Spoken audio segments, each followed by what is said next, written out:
I'm Natalie Foeller. I'm a nurse, I'm a mother, I'm a health advocate, but mostly what I like to do is teach people some simple things they can do to feel better and to have better health. Elizabeth asked me to talk about gut health, and there probably isn't anything more important for everyone to learn as they start their journey of wellness. You know, over the years, there's been a lot of research between understanding the link between our genes and our health. But it's more recent that scientists have been studying the link between our gut and our health.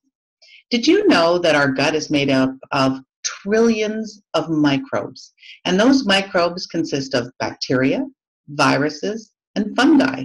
And there's a function to having all of those trillions of cells. In fact, they predict somewhere around 10 times the number of cells that we have that make up our human body, our skin and our lungs and our systems. Those cells make up who you are. They make you, you. But about 10 times those number of cells are found in our intestinal system. So it's clear by virtue of the numbers, there must be a function. And indeed, what they're learning is there's tremendous function and dysfunction depending on the types of microbes you have in your intestinal system.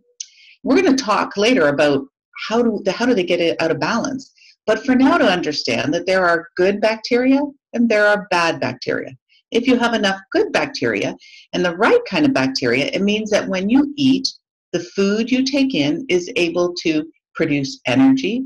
Your intestinal system is able to make vitamins out of that food and get the vitamins out to where they need to be, and that supports your health.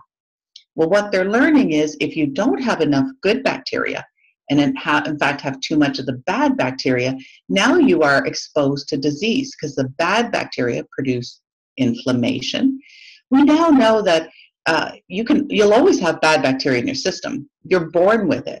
Your gut health is made up of the bacteria that you were born with, and then it'll be influenced by the way you eat and your lifestyle.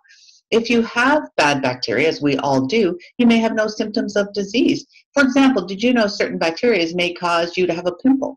But that same bacteria, when out of balance and has an abundance of that bad bacteria, can cause toxic shock and death. The same bacteria, just has to do with how much you have. So we need to find out, what do we need to do? We need to understand that there are things we can do, more importantly, that can raise that ratio of good bacteria to bad bacteria. And that's going to be the purpose of this education, is to understand it's there, the good and the bad. The ratio is what's important, the role of understanding what the good bacteria does, how we can change that. And we're going to share that information with you today.